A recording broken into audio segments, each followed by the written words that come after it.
Hey, thanks for joining me. I don't know what kind of stars had to align or hell froze over, but Marvel and DC decided to do a crossover of their characters for some reason.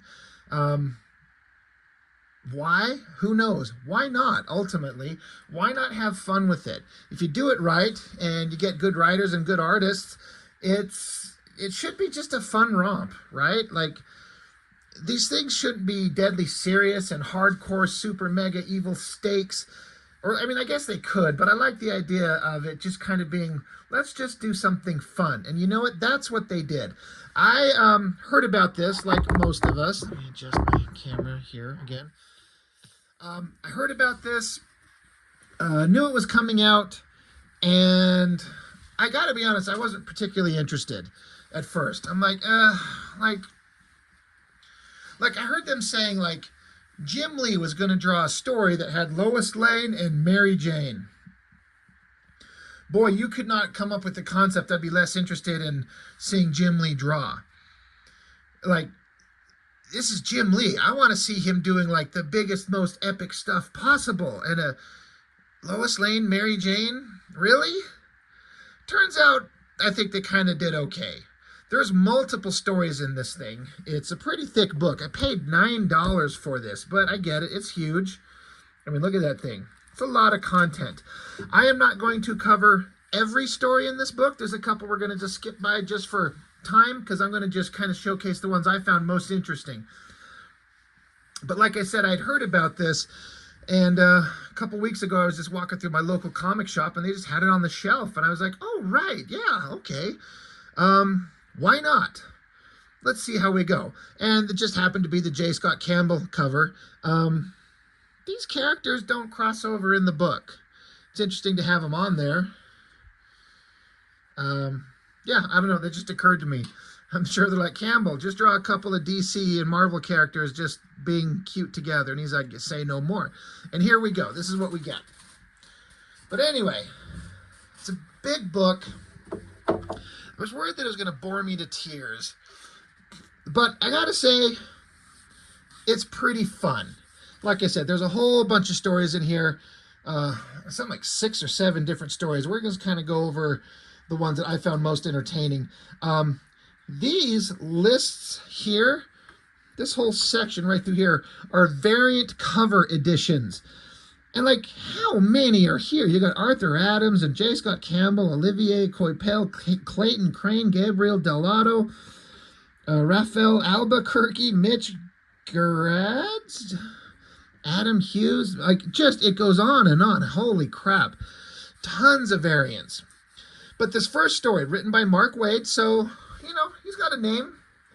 Jorge Jimenez.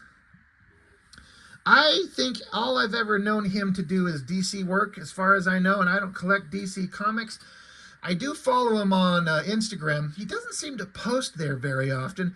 He seemed to post there a little bit more frequently a while ago. I don't know, a year or two ago. I don't know how long it's been since I've seen him post a lot. He's probably just busy working, but I was always blown away by how good of an artist he is. I'm like, this is a guy that's like superstar. And I think he's kind of, in terms of these newer artists that are out there, I think he's about as popular as you could get.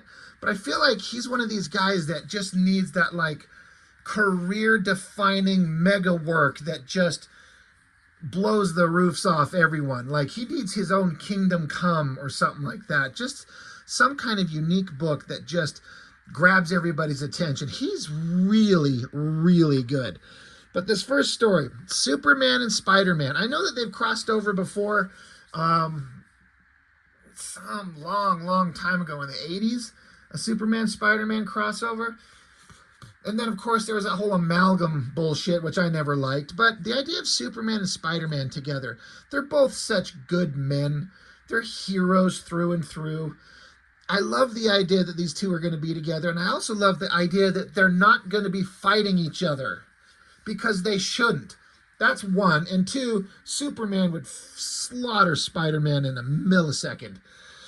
But we start out. Got Dr. Octopus. He's working on some weird doctor-y shit and figuring out different things. And he ends up building, creating, communicating with Brainiac. That's a crazy drawing. Brainiac's another one of those characters that I know almost nothing about except his existence. It's like a Kryptonian AI. Is that right? It's an interesting idea to cross them over. Great art. And then it doesn't specify, and I think that this is just one of those things where we're just supposed to acknowledge that these characters obviously don't exist in the same universe together. Clearly, obviously. But this isn't some kind of like dimension hopping, alternate multiverse timeline thing. It's just a world where they just exist in the same world for some reason and we've just never known it. It's a little bit of like a kind of a hand wave. Was just like, yeah, don't worry about it. Peter Parker and Clark Kent, they both live together on this planet Earth. So they're just kind of like the prime versions of each character. Like if there's some dramatic, crazy stuff going on in the books and the characters are going through some kind of life-altering, horrible storyline in their like main books, all of that shit is not acknowledged. This is just like classic prime alpha version of Clark Kent Superman and Peter Parker Spider-Man, which is all I want to see. Just the classic version. So here we are. They got their own passes, you know, Clark Kent, Daily Planet, Peter Parker, Daily Bugle, and they're just kind of hanging out and talking, and they're going to be on because they're both reporters for newspapers, photographers, that type of thing. So, you know, they're walking around, and Peter's like, thanks for the lift. Again, Clark, I'm broke. A guy stole my identity and then begged me to take it back. Mark Waid interjects a bunch of humor into these characters, which I like. It fits, especially Peter Parker. We always know that he's kind of a smart mouth chucklehead, but it kind of it fits the character, it fits the story. But they're hanging out, and they're going to go do an investigation into something. And Peter's like, 2 journalists on the move standing up for truth and justice. And Clark just kind of is like, huh? Peter's like, what? What's wrong? Is it my extremely outdated reference? And Clark's just like, nah, it's nothing. Follow my lead. Now, I wasn't sure if I just kind of assumed that these two don't know who each other are. But I mean, you'll see what happens here shortly, and it kind of changed my mind. I'm like, well, wait, do they know who and what each other are? But they go up to this lab. I'm guessing this is where Dr. Octopus shit was going on with Brainiac. They check it out. They're taking pictures, and the scientist ladies explaining they were doing some experimentations, but they're like, this thing that they were working on, he says, other labs are using this material called californium, but we were using kryptonite. And Clark, obviously, for obvious reasons, gets a look of extreme shock on his face. Peter notices. They're like, oh, shit. So now they're down on the ground. And so Peter's saying, just what I was worried about, distinct claw marks, definitely Dr. Octopus tentacles. And now he has kryptonite. So Clark goes running down an alleyway, and he's like, I have to find him before. And Peter's like, whoa, wait, not on your own, pal. Just give me a second. So Clark goes running, does the classic fucking awesome, pull his shirt open, and there's the S. He's Superman, and he launches into the sky. And Peter is trying to like change out of his clothes to get into his Spider-Man outfit. He's like, hey, wait up, shooting his webs. I don't know how this works logically when Clark can literally, in the blink of an eye, change into Superman, and Spider-Man has to change physically. Like take his shirt off, take his pants off, take his socks off, put on his little Spidey outfit and his mask, and tuck all his clothes away and put him in a bag and set it aside. Like, who cares? You know, it's just a silly conceit that they're doing it and Spider-Man keeps up. But because there's kryptonite involved, Superman's a little bit more agitated. He's like, this is a big deal. Spider-Man webs, grabs onto Superman, and we get this great shot of them flying over the city with Spider-Man saying, I bet you're not this impatient with Batman. I love it. It's a great shot, great spread. Jorge Jimenez, what a great artist. Love it. So now they're zipping around, flying back up. I guess Brainiac has a... I don't know what this is. It's a giant cyber skull and weird tentacles. I guess this is kind of something that's in the comics. It's kind of cool looking, but I've never seen it before, so I don't know what it is. But they're talking about... they're trying to help each other. Like... Brainiac saying, I've been poisoned, Dr. Octavius. This is what we were attempting to resolve. It's, you know, all these things happened, and they uploaded a debilitating mind virus. With your aid, I can offload it into the carbon apes of this mudball. Their brains are the perfect repository. So Brainiac, he's poisoned, and he needs to get rid of it, and doing it is going to eject this mind virus down onto the people of the planet. So Octopus is like, all right, I'm gonna help you. We're gonna, you know, do all this cool, crazy shit. And so Octopus is saying we can transmit whatever we wish directly into millions of human brains, and in return, as we agreed.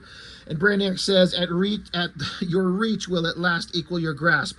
Travel with me, and the world upon world will bow before the genius of Otto Octavius. And Doc Ock says, leaving this ungrateful mudball behind. Excellent. So, cut back to Spider-Man and Superman. They're just hanging out, floating above the Daily Planet, and they're like, nothing? No, nothing? It's because Superman's looking, and he's like, well, maybe Octopus went back to New York, and suddenly Superman gets like a pain in his gut, and he actually like faints and falls.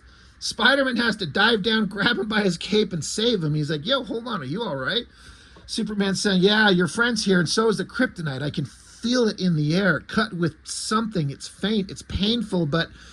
And they say fast neutrons, which is something the scientist lady was saying over here. It's part of the science gobbledygook that they were talking about here. Yeah, fast neutrons are a way of using radiation to transmit data far more efficiently than Wi-Fi, since the signal can't be blocked by anything. So anyway... They're like, these fast neutrons are blasting information and energy everywhere, and part of it's this kryptonite that's debilitating Superman. So I could see how they have to they got to get kryptonite involved, because you got to depower Superman a little bit. So they're like, all right, they're broadcasting on a K radiation band, but Spider-Man's like, no offense, but why is he going after you instead of me? And Superman says, Peter, I don't think that this is about me. So, because they were explaining that Octopus and Brainiac were going to be projecting this mind virus down onto the planet, that's exactly what's happening, but it's overriding people's brains, and now people in like giant semi-trucks are out of control. People are dropping down, and they're unconscious or falling over, or they can't focus. So this entire city, potentially the whole world, maybe, is...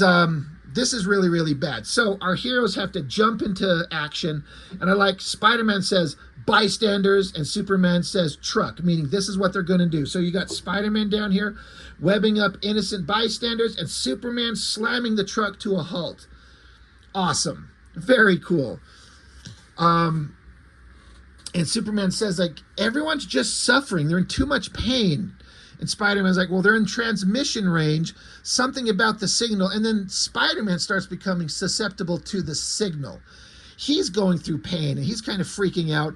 And Superman tells him, like, look, concentrate. It's pounding at my head too, but snap out of it.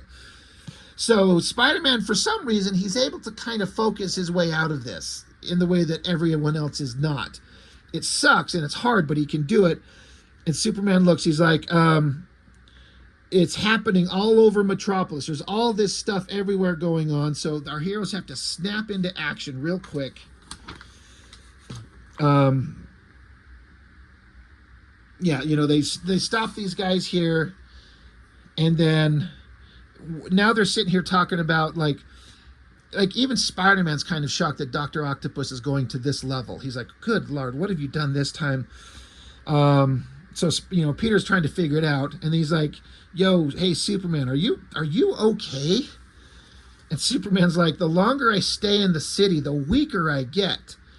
And Spider-Man's saying, and I'm still struggling to focus. So they're both in a weakened state. Spider-Man's brain is being affected, and he has to really hyper-focus to concentrate to just do normal stuff.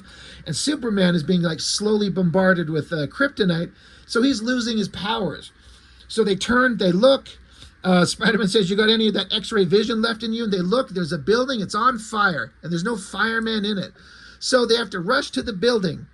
And Superman says there's 3 people inside, no firefighters to help. And Spider-Man stops Superman. He's like, wait, hang on. I've got a spider sense to warn me if the roof starts to cave in.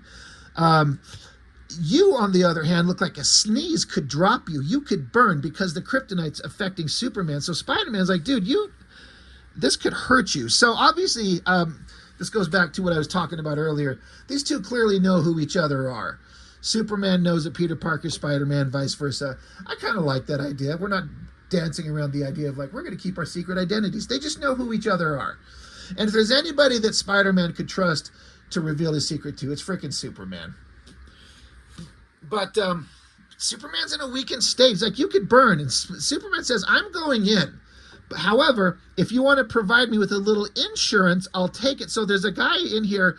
The building's burning. He can't get out. Superman comes busting in, and he's webbed up. Spider-Man fired his webbing all over him to give him like an extra layer of coating and protection from the fire because Superman's in such a weakened state. Again, I like the idea of these heroes just supporting each other, backing each other up, solving these problems. It's great. So they keep going. They keep saving people. And then now they get a moment to pause for a second, but they notice that a couple of people are on the ground like having seizures from this data virus that's being broadcast down on them, and they actually die. They're done. And Superman's like, it's too late. They're gone. This data stream, this downloading, it's not just distracting, it's fatal. And so they're like, holy shit, this is like, it's gone from like kind of frustrating to holy shit, this is absolutely horrible. So Spider-Man saying, this is a Dr. Ock's MO. Like, Ock wouldn't just like indiscriminately slaughter people, I guess.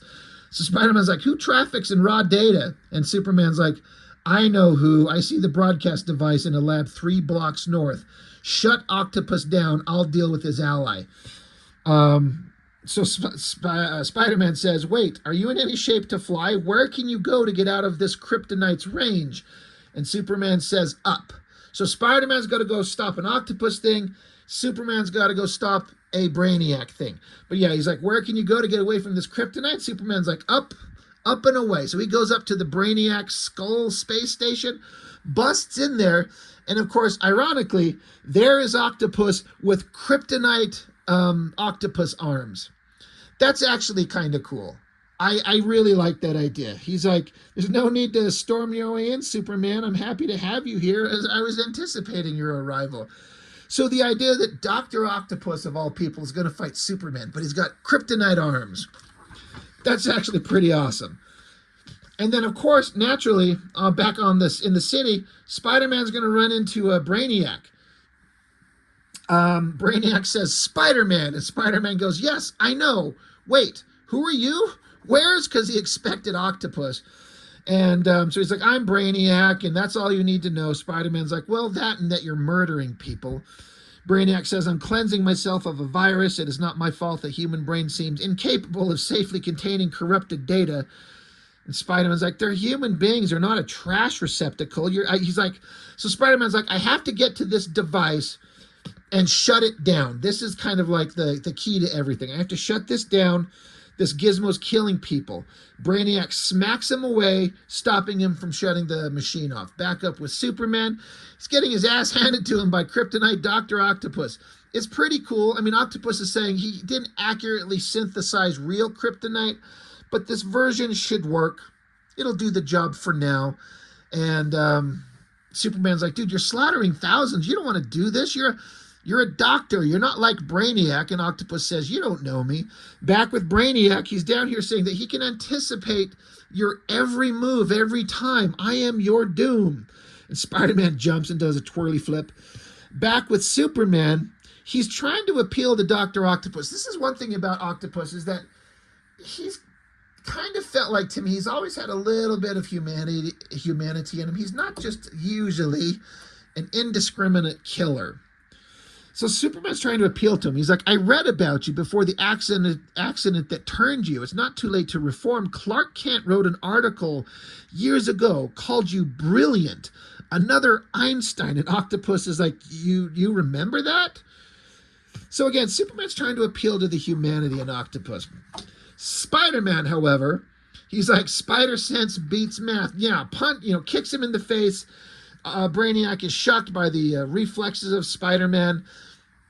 He's like, incredible, your reflexes. And Spider-Man says, well, you know what they say, with great power comes great responsibility.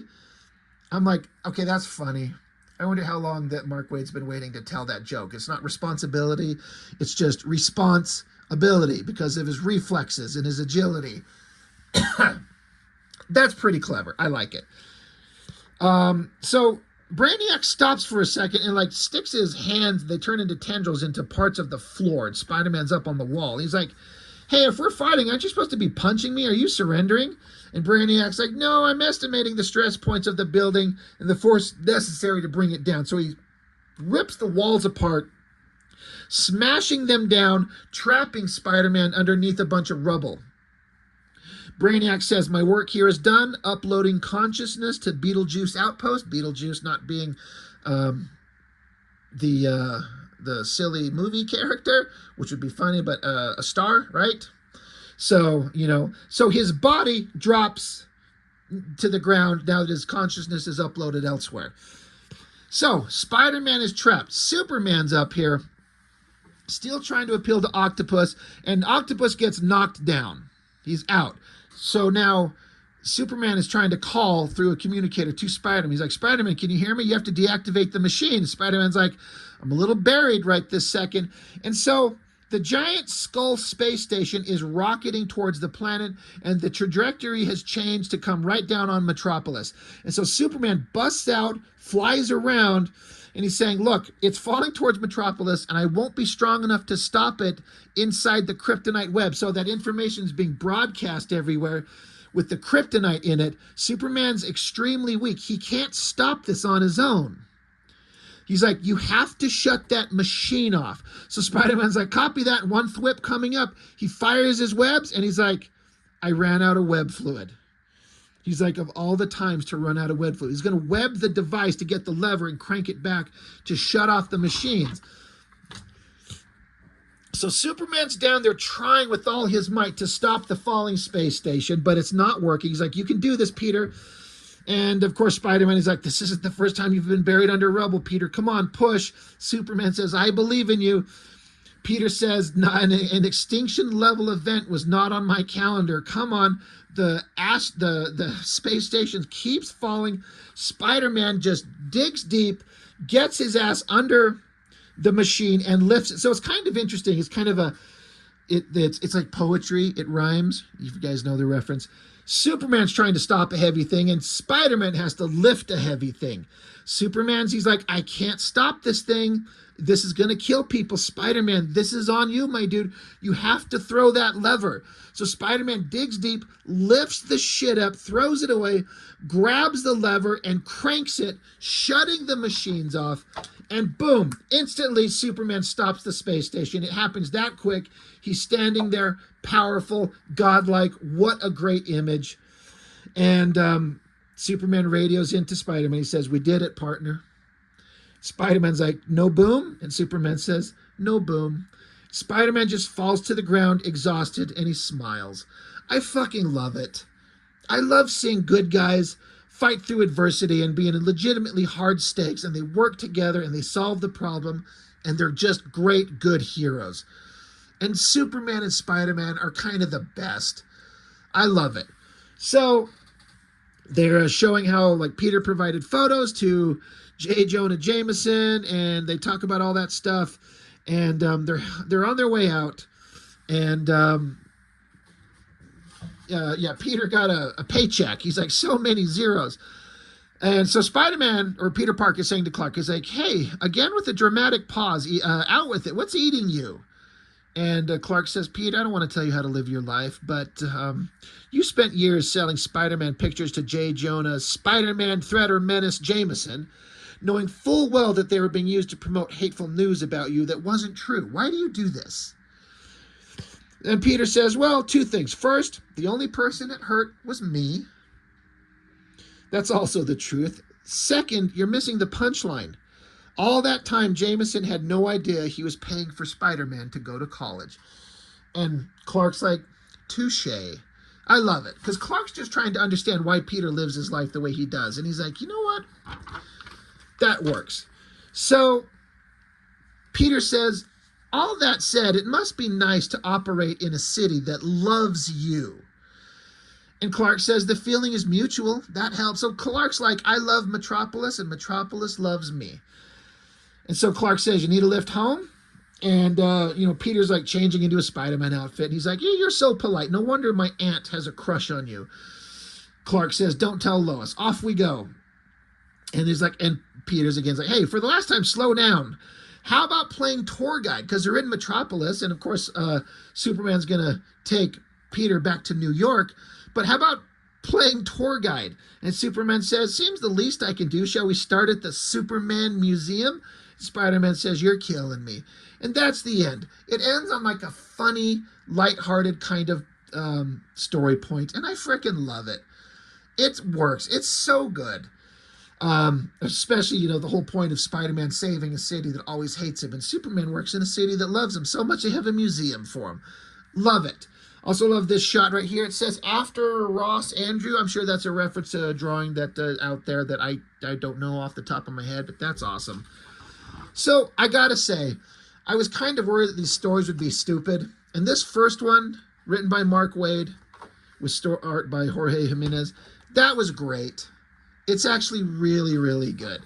Now, the one that I was kind of worried about, written by Tom King, is the Lois and Mary Jane. Jim Lee penciler, Scott Williams inker, Alex Sinclair colorist. That trio of artist inker colorists has been together forever.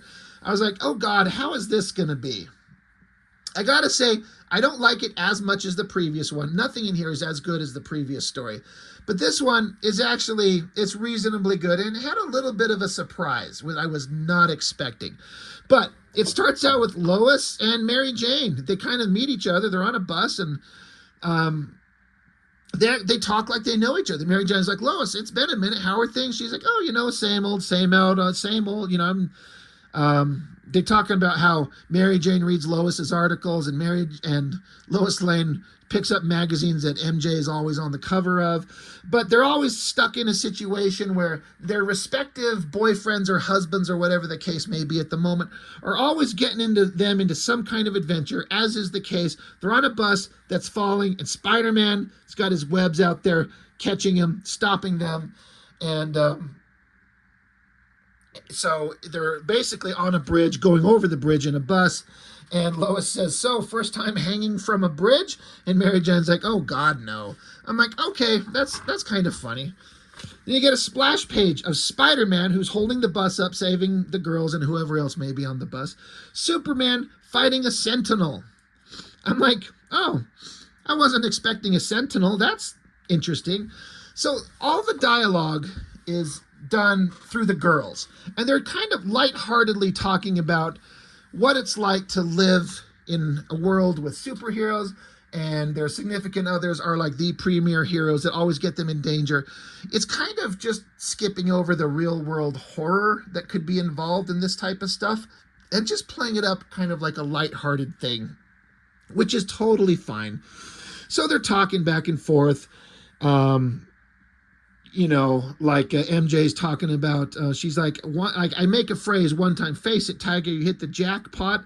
She's like, I get it. I said something cool when I was 19. Is that really my entire identity across the multiverse?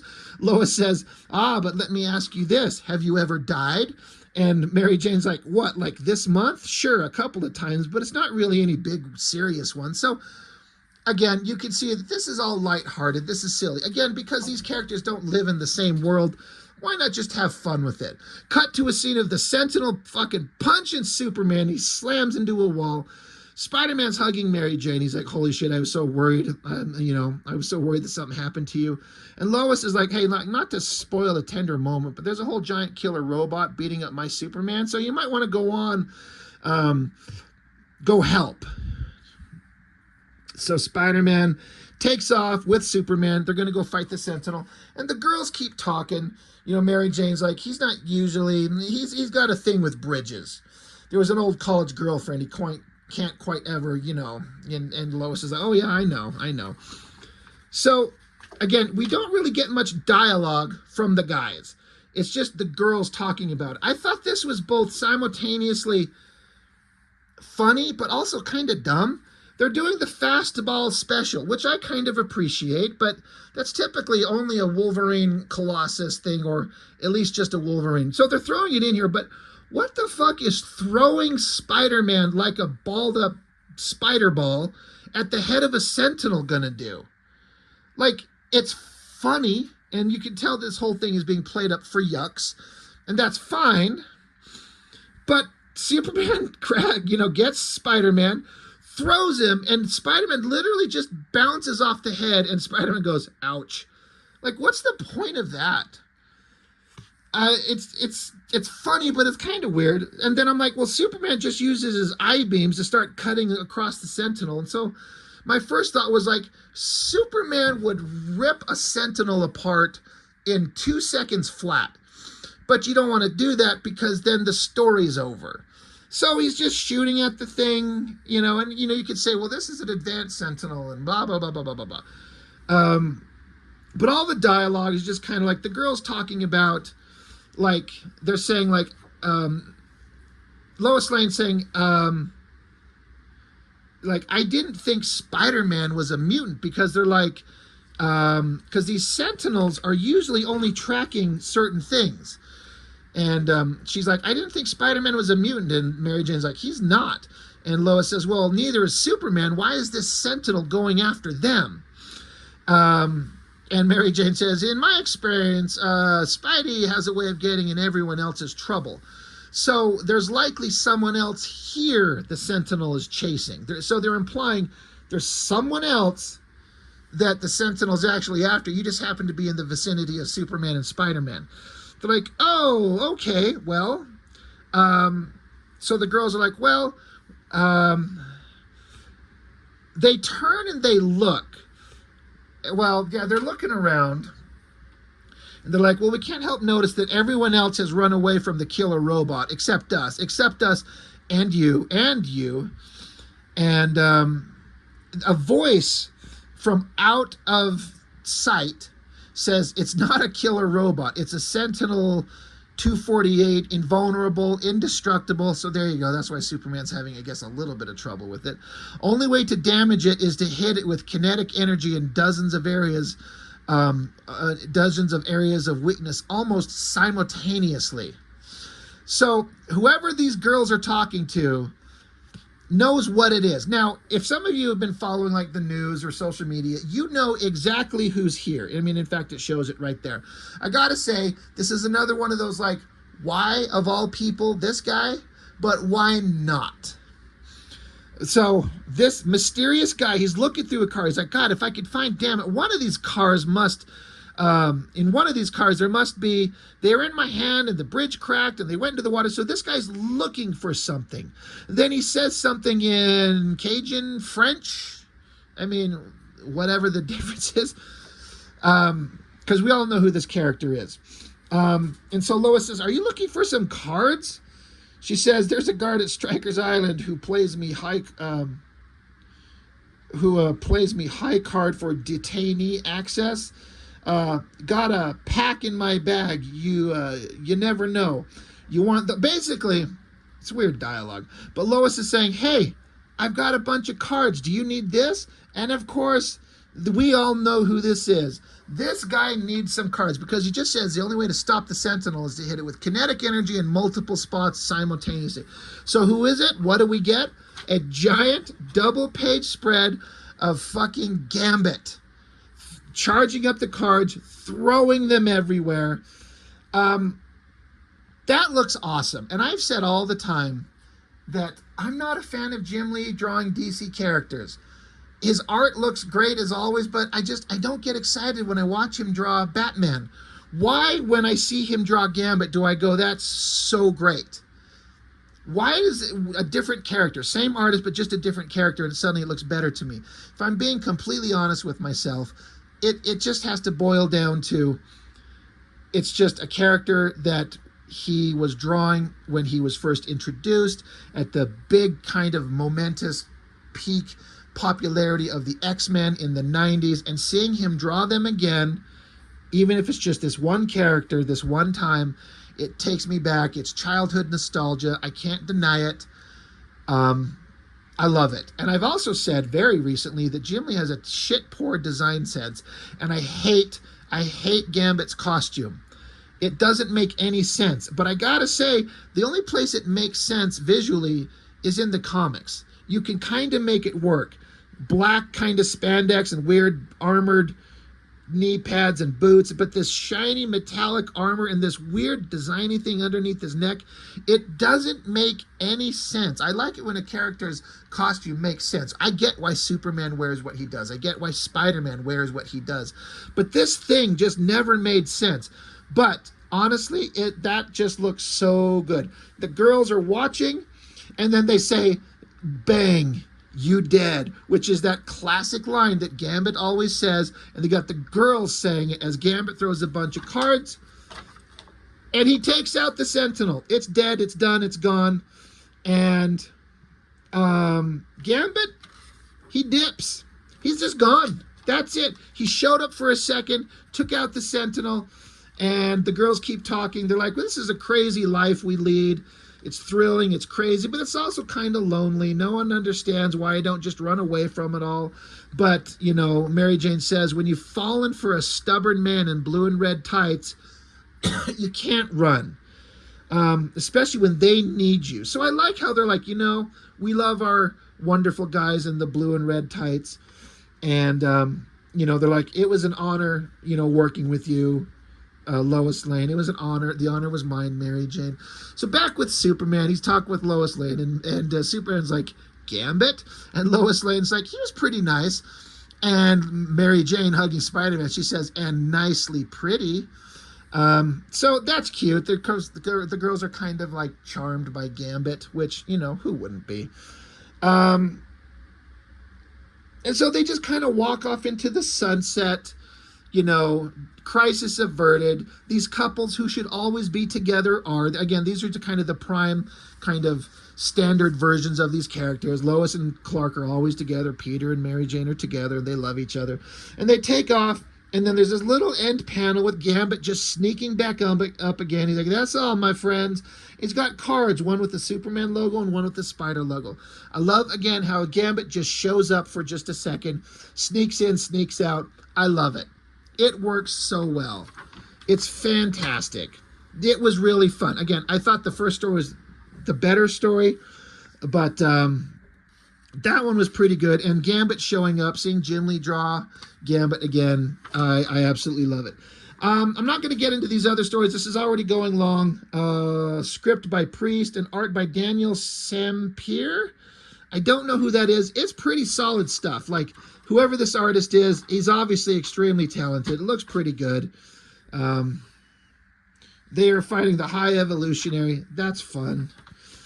And then, so now we cut to Superboy and Spider-Man 2099. I'm like, oh shit, story and art by Sean Murphy. I'm like, oh my God, I never thought about that guy drawing Spider-Man 2099 because he does all these Batman White Knight things. I'm almost completely certain that this opening shot is a kind of homage to the, is it Rick Leonardi that did the original art on Spider-Man 2099? I collected that book and had the first several issues. I gotta say, the story never really stuck with me, but the idea, the concept, the design is flawless. And Leonardi's art, he drew the coolest Spider-Man, the Spider-Man 2099, and that looks like a pose either directly homaged, you know, taken from those, or just intentionally kind of put in a similar design. It looks just like it, so it's kind of like honoring that legacy, is what I'm guessing. It looks fantastic. Spider-Man 2099. I'm like, oh, this is great. And man, Sean Murphy, his art is just unbelievably good. He's fantastic. So he's getting in there. And then, of course, we got Superboy. I don't know what version of Superboy lives way in the future. I don't know. I don't care. I really like that shot of Spider-Man up there. These are all great. They're kind of tussling and falling. I like this shot as they're falling in the sky. Great stuff. Another thing that I thought was really interesting that comes up right here. Excuse me. Spider-Man 2099, he goes zipping around and he smacks into something invisible. What does he run into? Freaking Batman Beyond. I was like, oh my gosh, this is fantastic. Another character that I would die to see this artist draw. I don't know if I've seen him do Batman Beyond. I would guess he's probably done it in his Batman books, but these two kind of clash for a minute. It's just really well drawn. Again, I'm skipping past this to not take up too much time. There is one story at the end I want to show. I'm kind of excited for. So these are all great. Here's another one. Matt Fraction, writer, Steve Lieber, artist. Again, it's good looking stuff. You know, in a book like this, they're only going to have top talent. So it all looks great. Great art. But skipping by it, we get another one. Greg Rucka, writer, Nicola Scott. Nah, it's a name that's familiar, but I'm not quite sure who it is. Again, well done for sure. But then we get into a story that I thought would be so stupid. I'm like, there's no world where this is going to be a good story. But I am eating my words on that. Writer, Gail Simone. Artist, I don't know who artist Belen Ortega is. I don't know who that artist is. But it's Power Girl and Punisher. What? You're kidding me. Power Girl and Punisher? Who the fuck come up with this idea? It's the most ridiculous mismatched kind of pairing I could ever imagine. Who the hell would do this? So I'm like, this has got to be the dumbest thing ever. So it starts out with like Punisher. He's standing in the rain, Punisher War Journal. And of course, it's kind of typical Punisher stuff. You know, he's like, it's a club so exclusive, it doesn't have a sign, doesn't even have a name. Some crook put a blah, blah, blah, blah, blah, this, they deserve punishment. Tonight's the night they're getting sent to the coroner. So very typical, like, I'm Punisher and I'm going to send the bad guys to their afterlife. But he's kind of acting like the guy, what the word that I'm looking for? The guy who's like at the front door to kind of let you in if you got a reservation. So girl comes along with an umbrella. She's like, he's like, you got a reservation? She's like, yeah, but it's a blind date, believe it or not. She's like, the weather. Look, do I look all right? And she's like, I'm a mess, I know. And Punisher's like, you look fine, miss. Like, yeah, this is Power Girl. And the text from the Punisher's inner thoughts, his war journal in his thoughts, because she's like, how do I look? He's like, you look fine. Punisher's inner thoughts say, Lord have mercy. I'm like, okay. He acknowledges that this is Power Girl and she's hot. But Power Girl's not interested in this blind date. This isn't something she's kind of interested in. And she kind of looks at Frank Castle here. She's like, kind of cute for a grizzled grumpus. I'm like, that's funny. She's like, what's your name? He's like, Frank. She's like, you don't have an umbrella during a storm? He's like, I guess I forgot. So she says, take mine, I insist. He's like, no. And she's like, don't make me get pushy, Frank. So now Frank Castle, the Punisher, is standing outside with this cutesy heart-colored chick umbrella. That dichotomy is hilarious. I gotta be honest, I don't know much about Power Girl beyond the basics. She's some kind of like alternate universe version of Supergirl, right? And of course, I know it's kind of bad that the only real defining characteristic I know about Power Girl is that she's got huge boobs, which they don't really lean into visually in this. I can see why the artist would choose to not do it, but honestly, it's one of those things that's kind of like, it's kind of a defining characteristic, and you kind of have to have it, in my opinion, but whatever. But their kind of interaction is kind of cute. So Power Girl goes into this club. There's a bunch of super powered whatevers in here. And so Power Girl goes to meet this guy who's her blind date, and she is not interested. She is not impressed, I should say. He's got a ponytail. He looks kind of like a pretentious douchebag.